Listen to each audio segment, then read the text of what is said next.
नमस्कार। आज फिर मैं आपके लिए एमपी बोर्ड कक्षा 9वीं 10वीं 11वीं 12वीं हिंदी विषय के अंतर्गत आज हम हिंदी साहित्य में नई कविता की विशेषताएं लेकर आए हैं। तो प्रश्न कुछ इस प्रकार से प्रश्न पूछा जाता है या दिया रहता है।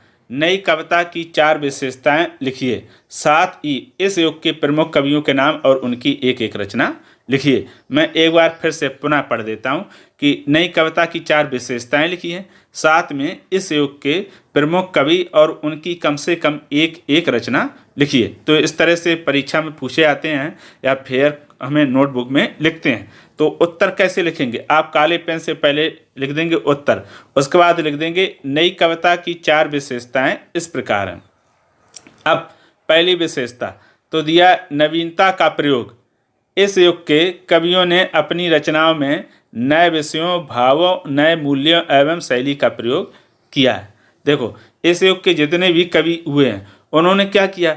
देखो, परंपरा में चली आई कवि कैसे थे, वही प्रकृति पर, और प्रकृति में कैसे, जैसे नदी, झरना, पेड़ पौधे, पशु पक्षी, इन्हीं पर लिखते थे। और प्राचीन जो भावनाएं थी, मनुष्य का जीवनचर्या जैसी थी, उस पर ही क्या कविताएं लिखते थे। लेकिन नई कविता के कवियों ने क्या करा? जो परपाटी है परंपरा से थोड़ा हट के उन्होंने क्या कहा? अपनी रचना यानी कविता में नए विषय उठाए, भाव भी नए हुए, नए मूल्य भी स्थापित हुए और शैली भी नई ही प्रयोग की।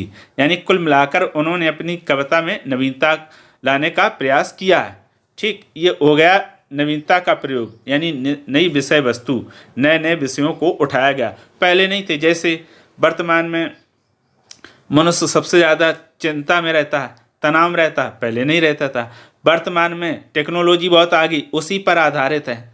तो उसी तरह के विषयों को क्या करा गया? चुना गया। अब आता है आपका बिंदु नंबर दूसरा। तो दूसरा बिंदु आपका इस प्रकार से ये रहा दूसरा बिंदु। ठीक है, तो दूसरा बिंदु दिया है कि अनुभव की सच्चाई। नई कविता के कवियों ने अपनी अनुभव सच्चाई के साथ चित्रित किया है, उसमें किसी प्रकार का दिखावा व झूठ नहीं है। कहने का मतलब ये, इस युग के जितने भी कवि हुए हैं उन्होंने अपनी कविताओं अथवा रचनाओं में जो उनका अनुभव जैसा रहा, जैसा अच्छा बुरा, उसको वैसे के ही वैसी छाप दिया। कहने का अर्थ ये है, ऐसा नहीं कि अनुभव उनका बुरा रहा हो और कविता में उन्होंने उसका अच्छा रूप छापा हो। इस युग के जितने कवि हैं, जैसा उनको अगर कड़वा अनुभव रहा तो उसी को लिखा है, और अगर अच्छा अनुभव रहा तो उसको लिखा है। पहले की तरह उसमें अनुभव में कोई बदलाव कर नहीं लिखा है। तो इस युग की ये एक समस्या नहीं, एक ये विशेषता हो गई। अब आता है आपकी विशेषता नंबर तीसरी। तो तीसरी में विशेषता ये रही। तीसरा दिया है कि क्षणवाद को महत्व। नई कविता के कवियों ने क्षणवाद का समर्थन किया है। इस युग के कवियों ने पल पल जिए जीवन को कविता में स्थान दिया।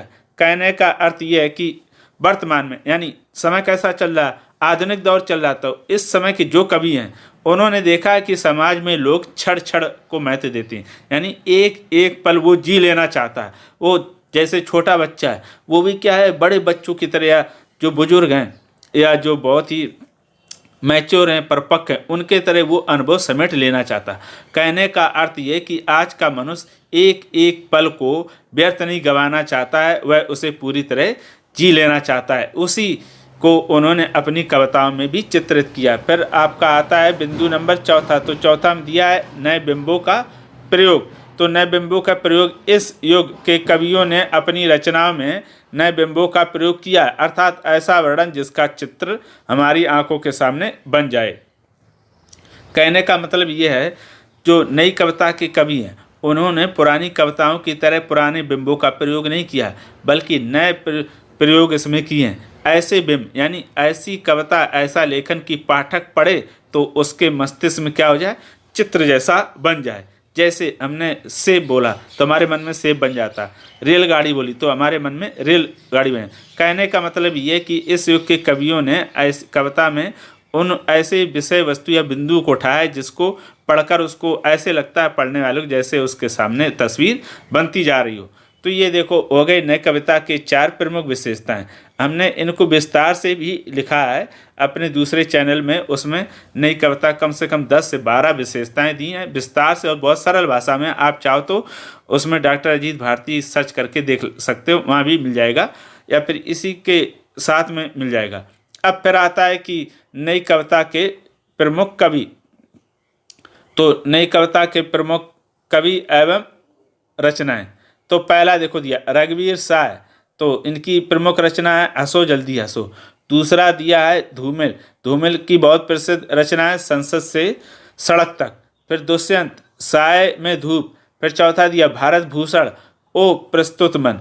तो ये हमने आपके सामने 4 कवि प्रस्तुत किए और उनकी एक एक रचना यहाँ पर लिख दी। ये आपके बोर्ड की दृष्टि से बहुत ही महत्वपूर्ण कंप्लीट आंसर हैं, यानी इससे बड़े आंसर लिखने की वहाँ आवश्यकता ही नहीं पड़ती है। तो ये बोर्ड की दृष्टि से है, बाकी प्रतियोगी या BA MA के लिए नहीं है। उसके लिए मैंने दूसरे चैनल में इन्हीं को विस्तार से थोड़ा बताया और बिंदु अधिक दिए हैं, तो आप वहां जाकर देख सकते हैं। ये आपको नई कविता की विशेषताएं कैसी लगी हमें कमेंट करके अवश्य बताइएगा। और ये इसमें किसी प्रकार का कोई डाउट हो, प्रश्न हो तो हमें वो भी बता सकते हो। यहाँ पर हमने जो 4 विशेषताएं दी, आप चाहो तो इन्हें लिख लो। अगर ये आपको अच्छी ना लगे तो और भी विशेषताएं उनमें से उनको किन्हीं 4 को चुन सकते। परीक्षा में अगर 2 पूछी जाए तो 2 लिखेंगे, 1 पूछी जाए तो 1 लिखेंगे, 4 पूछी जाए तो 4 लिखेंगे। ठीक, अपनी तरफ से एक्स्ट्रा बिल्कुल ना लिखें। तो आज के लिए इतना ही। अब हम फिर मिलेंगे किसी नए विषय के साथ, तब तक के लिए धन्यवाद।